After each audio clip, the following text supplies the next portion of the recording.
A wife agreed to sleep with her husband's partners to get a coveted penthouse.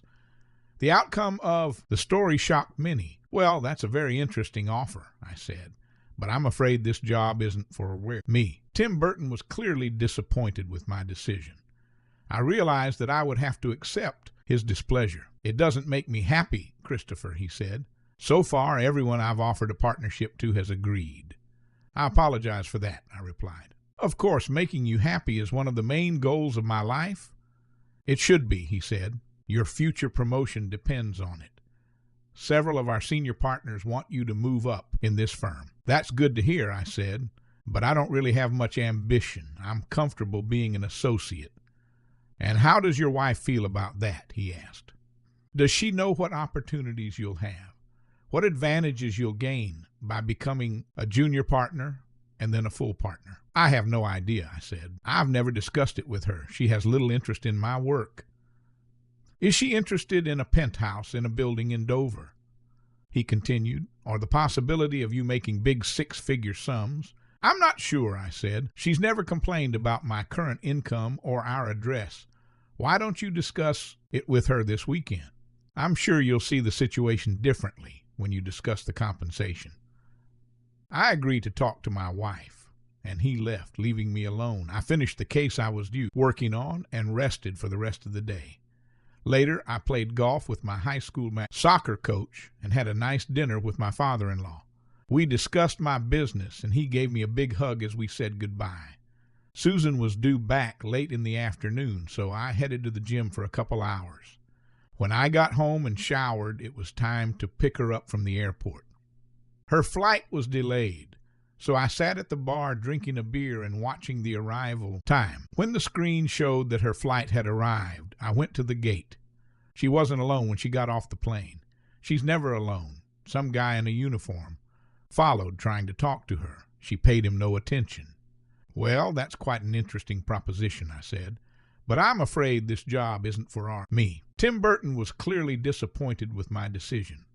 I realized that I would have to accept his displeasure. "It doesn't make me happy, Christopher," he said. "So far, everyone I've offered partnership to has agreed." "I apologize for that," I replied. "Of course, making you happy is one of the main goals of my life." "It should be," he said. "Your future promotion depends on it. Several of our senior partners want you to move up in this firm." "That's good to hear," I said, "but I don't really have much ambition. I'm comfortable being an associate." "And how does your wife feel about that?" he asked. "Does she know what opportunities you'll have?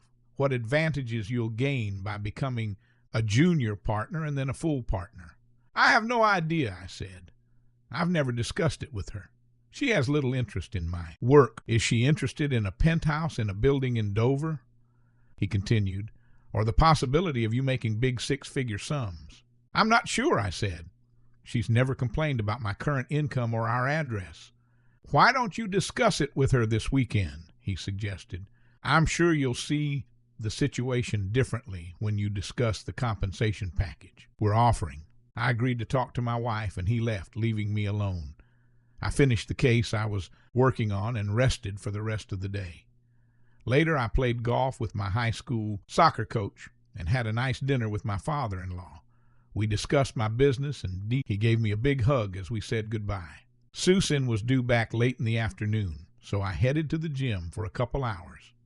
When I got home and showered, it was time to pick her up from the airport. Her flight was delayed, so I sat at the bar drinking a beer and watching the arrival time.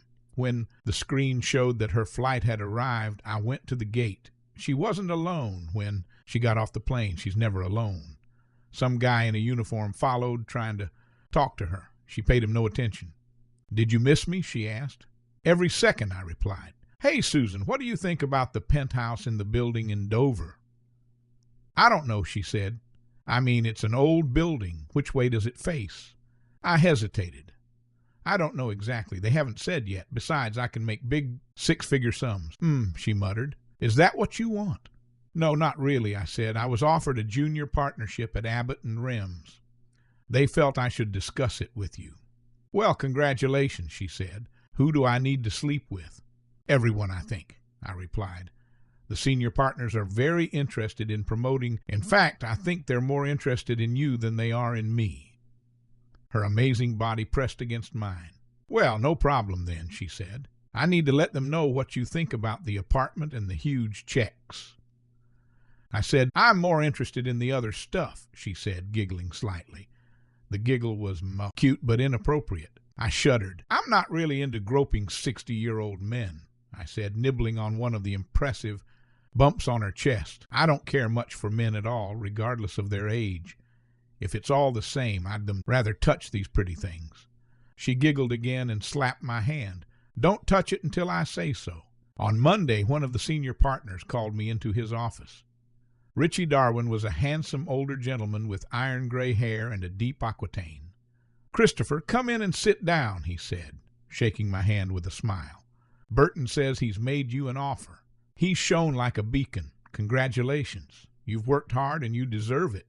"Well, I haven't accepted his offer yet." "Thanks for the congratulations, but they're a little premature," I said, deciding to mention it. "He said you were going to discuss it with your wife," he said. "How did it go?" "So as she seems to have given the matter careful thought," I replied. "She asked which way the apartment faces." He rubbed his hands together happily. "Oh, it'll have a view of the river," he said. "I'm sure she'll love it.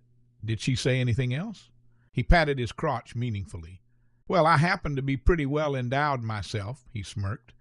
"Damn, Christopher, this is going better than I even hoped. Your wife is one of the sexiest women on the planet. I know we can work this out in a way that makes everyone happy." I nodded. "Of course, keeping everyone happy has always been my top priority," I said. "Good man," he said approvingly.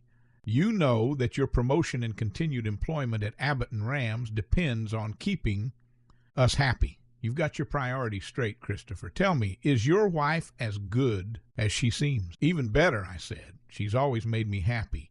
"I bet she has," he grinned again. "What is she like?" "Everything," I answered. "She'll be happy." "Oh, she will," he promised. "She's going to go to the Christmas party with you, isn't she?" "It'll mean a lot to the people in charge of voting on adding you as a partner. I'm sure she'll love it," I said. "Susan loves parties." He'd let me go back to the office, and Tim Burton took me out to lunch. He wanted me to sign some papers, including the apartment lease.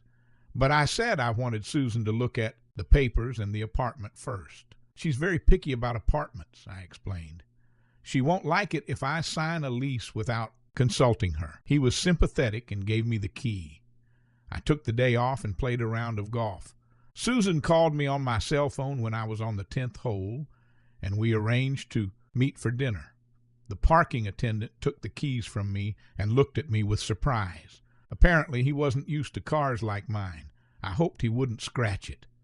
Susan was waiting for me at the bar. There were 2 guys sitting around her and 2 others hovering around her like vultures. She jumped up when she saw me and led the way to our table, leaving her companions dejected. When the waiter brought us our food, we started talking about our days. Susan thought she was almost done with her case. "I hope you can finish it by Christmas," I said. "We've been invited to the office Christmas party. All the big shots are really hoping we'll come." She perked up like a puppy. "You know I love parties, baby," she said. "I hope you said yes." "I wanted to ask you first," I said. "I didn't know if you were ready." "I think it would be perfect," she said.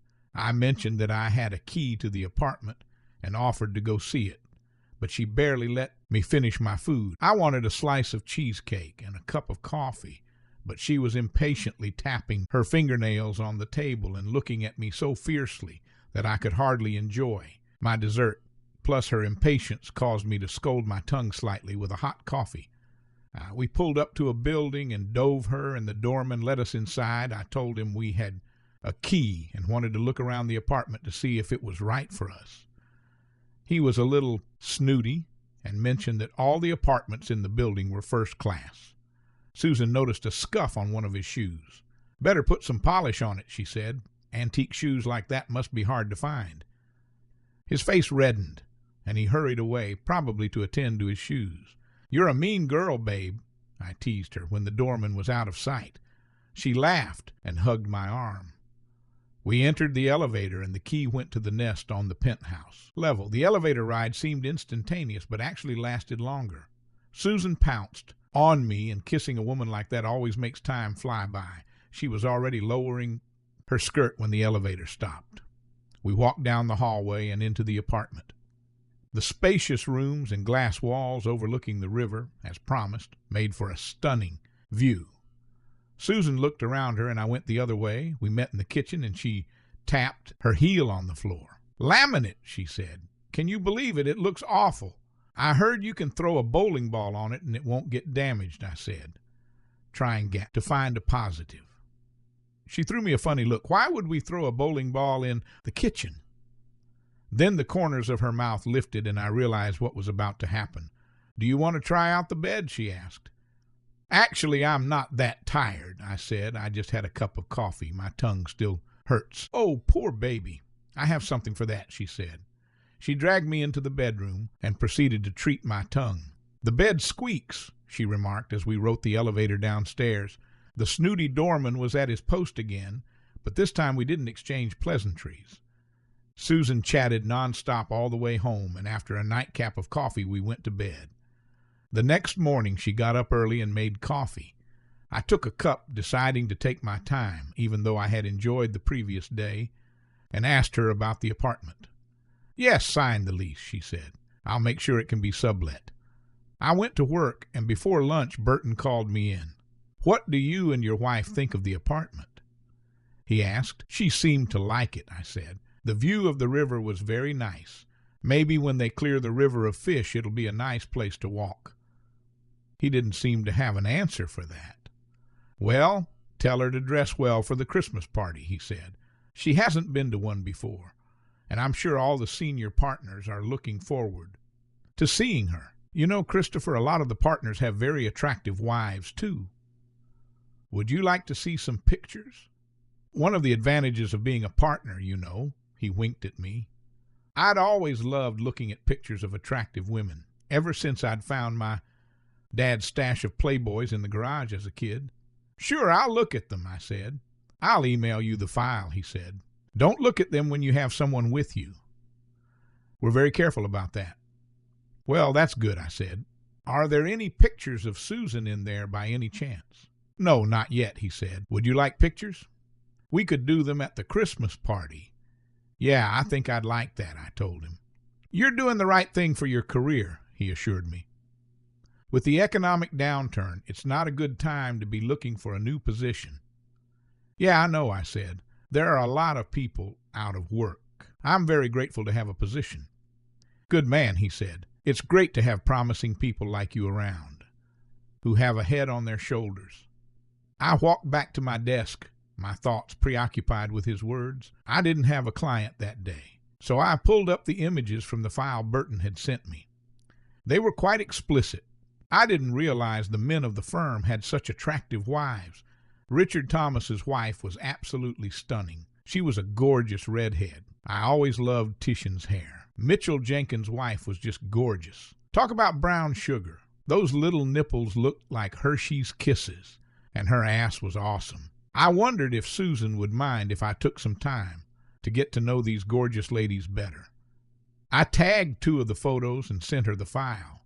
In the note I wrote, "Hey, babe, I was just invited to check out the merchandise. I thought while you were having fun at the Christmas party, would you mind if I took one of these lovelies for a spin? Just doing it unannounced would have been risky. Susan could get seriously pissed off if I snuck up on her with such a suggestion." I waited for a response for 30 minutes, but never got anything. Hopefully that was a good sign. Then the letter came. "Why are you sending me women's pictures? Do you think I'm a lesbian? I guess I'll have to prove I'm not when I get home." I poked my head out the door and looked around. No one seemed to be heading in my direction. So I went back into my office, closed the door, and pulled out my phone. I unzipped the zipper on my pants and pulled it out. The little guy was already half stressed from his attempts to salute the gorgeous redhead and the beautiful Mrs. Jenkins. So a couple of swats brought him to full strength. I took a couple pictures and sent them to Susan. It took about 2 minutes before I got a reply. "Wow, it's so beautiful. How big do you think he is?" "There's no telling how big it is. Don't you have a banana or something for scale?" I smiled to myself. She didn't seem to recognize the little soldier. "I think he's about 10 inches, I replied. "Sorry I don't have any bananas, just a stapler. I don't think anyone would let me approach their tools with such a handy object." "Damn," she replied. "I'll have to measure it when I get home. Try to find a ruler. Damn, she sure is no slouch." I wondered where she got that confidence from. I looked at the pictures again. Maybe she recognized the white boxers with the black bunnies from Playboy. She'd bought them for me last year in Arizona. I'd almost forgotten about it. I wondered if Richie Darwin would object to placing her wealth next to the stapler. I picked up the stapler and headed for his office. On the way, however, I changed my mind. Maybe Susan would just take my word for it. If not, she might approach Richie herself at the party, and if he turned out to be a fraud, she'd find someone else. After all, among the 7, there's always at least one who's better. When I got home, she wasn't there. So I started dragging myself around the house, hiding every ruler I could find. She burst into the house just after 5, threw her briefcase on the couch, and grabbed my arm. "I spent a lot of time outside today," she said. "I'm covered in sweat. Let's go take a shower." The shower led to other activities. I was safe. Tomorrow she would probably forget all about it. It was Saturday morning. We showered again. She had to stop by work for an hour. I asked what was so important, and she said she needed to clear things out and meet a bunch of people. I sat down at the computer and looked through my collection of pictures of attractive women. Wow, that redhead was hot. It occurred to me that it was worth reminding Susan that I'd like a repeat of last night. After all, she hadn't said no last night, so I was optimistic. My optimism turned out to be wasted. "Look at that hottie," she said when she came back. We were looking at the pictures. "Well, if you can recognize the boxers from Playboy." "I can," I stammered. Damn, now I reminded her about the measurement, but she didn't seem to notice it. "Wow, that was close. When do you think we can get the paperwork for the new apartment and the big checks?" she asked. I realized she was trying to distract me from the red-headed hottie. She has a jealous streak a mile wide. I figured out her little plan. "I wonder what you'll look like after the Christmas party." I pondered. "Well, probably just like her," she said. "Jesus, Christopher, I'm only giving you one job. Can't you be at least a little helpful?" "Well, I mentioned it to Zach Darwin," I said. She looked at me with admiration. "See, I knew you were on point, Christopher. That's a great job. You think of everything. I probably would have made a move on him first." "Thanks, babe." I shrugged. "Everyone does the best they can. Do you have plans for tomorrow?" "Yeah, you too," she said. "We're going to church, and then Mom and Dad are taking us out to eat." That sounded good. Then I thought it over. Will Brittany be there? Brittany is her twin sister. I hated her. I loved her, but she was always up to something. Usually she was up to some prank to play on her unsuspecting brother-in-law. "Of course," Susan said. "There's no way she'd miss it." I groaned, and Susan laughed. "Don't worry, kid. I won't let her eat you." The church was really nice. The pastor talked about love, and I felt very loved as we were dismissed. I walked the family to the car. Leo, Susan's dad, gave the driver directions, and off we went. It was a great restaurant, and I had a wonderful time. Susan and Brittany excused themselves to the restroom, and I chatted with their parents. Stacy, their mother, was a slightly older version of their daughters, and I loved her like my own mother. Susan came back on her own and pulled herself closer to me. I felt her hand on my thigh, and it was clear that she was feeling aroused. Her hand slowly slid upward into dangerous territory, and I frowned. She burst into laughter, and I saw the gold filling. "Leo, make Brittany back off," I said. "She's doing it again." Both parents scolded their misbehaving daughter, and the real Susan walked laughingly over to the table. I pretended to be angry, and they pretended to try to calm me down. There was a flurry of activity at work on Monday. We were gearing up for the holiday season, and Burton and I had a lot of paperwork to sign. I flipped through the lease agreement, partnership documents, and everything was ready to go. I was ushered into my new corner office, overlooking the city, and settled in. I mentioned my interest in the lovely Mrs. Thomas, and Burton assured me that he would introduce me to her at the party. "Just say the word, and she's yours for the night," he promised. Not only is she very beautiful, But she has a great sense of humor, Burton added. We had Tuesday off, and on Wednesday we had our Christmas party. We also had Thursday and Friday off. On Tuesday I spent a great time with Susan. She was getting everything ready for the big party. And I was already looking forward to meeting Mrs. Thomas.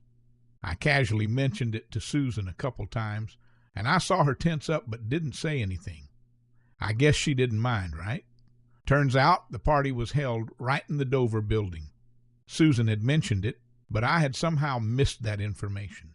On Tuesday, we decided to spend the evening in our new apartment to sort of dedicate it. But the bed turned out to be creaky, which required an immediate solution. No one likes squeaky beds. It occurred to me that Armor All might help, so I decided to splurge on it. That tedious creaking was making some pretty unpleasant noises. We got our party clothes ready and hung them in the closet. All day I had been waiting for this moment, and when Susan finally came out, I was amazed at her appearance.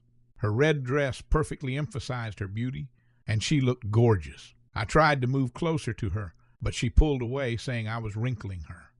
Later, big boy, she said, it was a little disappointing, but we'll get over it when we get to that bridge. Hopefully it won't collapse. Bridges somehow tend to act like that. Gave me a closer look. I felt pretty stylish in my tuxedo, and she seemed to approve, running her hand down my pants. Keep your cool, she warned me. I hoped Mrs. Thomas would help me with that. When we entered the party, there was jazz music playing, food and drinks were presented in abundance, and several couples were already dancing. Susan always insists that we arrive a little late to the celebrations. I'm sure almost every male eye in the room was fixed on her when we entered, and probably many female ones too. As soon as we entered, Burton personally escorted us to the main table, where all the senior partners were already seated, as well as a few of the junior partners. I introduced Susan, and we took our seats. Zach Darwin took Susan under his wing and led her away to the food tables, and Burton introduced Mrs. Thomas to me for introductions. She looked even more attractive in person. Her name was Christina, but she suggested I just call her Christy. She snuggled up to me like it was a natural fit. We walked over to a table with appetizers and drinks. When we returned to the table, Burton and Darwin surrounded Susan, flattering her with compliments. I noticed her eyelid flutter slightly when her gaze met mine. It was almost like a wink to me as Christy snuggled up to me and the gourmet food on my plate. I felt as happy as a child in a toy store. As we drank, the conversations became more and more candid. I heard a few phrases from Burton and Darwin addressed to Susan. I can't wait to get you into bed and spend the whole night with you already. One of them said. Susan just giggled. You won't be able to say no, added the other. Sometimes we have clients who come to us who really know their way around love. You'll be screaming with pleasure all night long, continued the third. Oh, I'll be satisfied by all means, Susan murmured, sounding a little vague. I think I'm going to show you something you didn't even realize you had. I was a little confused by all of this. Maybe the pictures I was about to get would help me figure out what was going on. Hopefully the creak in the bed had been fixed by now, and the sound quality wouldn't let me down. Burton looked at me. We're taking this hot girl to your house, he announced. You won't recognize her after we're done. The senior partners led the clearly unhinged Susan out of the room. They headed for the elevator, while Brittany and my father-in-law headed home. I patted Christy on the shoulder. The show's starting, I said. She laughed. Her laugh was really cute. Let's get started, she replied. We took the elevator to the top floor. Several other people joined us. They looked good in their uniforms. I thought they might have been airline pilots, but I had never seen armed pilots before. When I opened the door, I was greeted inside by 7 very surprised faces and 1 angry face. Christopher, Burton said, what are you doing here? The uniformed men approached me, handcuffs in hand, and began explaining my rights, including the right to an attorney and the right to remain silent. I looked at Susan. She was dressed only in a beautiful red lace garter and stockings. It appeared that the dress painted on her turned out not to be real. She silently threw on a robe. What's going on here? Darwin demanded. Who are you people? So we're the owners of this apartment. Why are you arresting us? Why the fuck would you do that? Unmultiple charges, Burton replied. Tax fraud, sexual harassment, making illegal videos, breach of privacy, that sort of thing. Maybe we'll come up with something else. I looked at Burton. Damn it, Burton, I said. I told you this collection of mattress tags would get you in trouble sooner or later. I thought Darwin was about to lose control completely. His gaze shifted from Susan to Brittany. Who the hell are you people? He finally growled. I'm Deputy Federal Prosecutor Brittany Olson, she stated, pointing at her father. This is Federal Prosecutor Leonard Olson of Sunimu. She pointed to Susan and then to me. This is Assistant Federal Prosecutor Susan. And this is Special Investigator Christopher, her husband. Nishusi Nuriyad, given all the evidence we've gathered, with the wires Christopher is wearing, you don't stand a chance. We've been working on this for the last 18 months, and you're under arrest, you bastard. They were let out of the apartment, leaving the four of us, me, Susan, Brittany, and Christy. You're still going to testify against them, right, Christy? Susan asked. Of course. Christy replied with a smile on her face. I coughed, so Christy won't be joining us at the party. I asked, and Brittany can stay if she wants. Both women seemed to be in complete agreement with my suggestion. I could see the glint in their eyes. Who are you calling a goober? Protested Brittany. Besides, it's my apartment. You just subbled it to me yesterday. I'm the one kicking you out.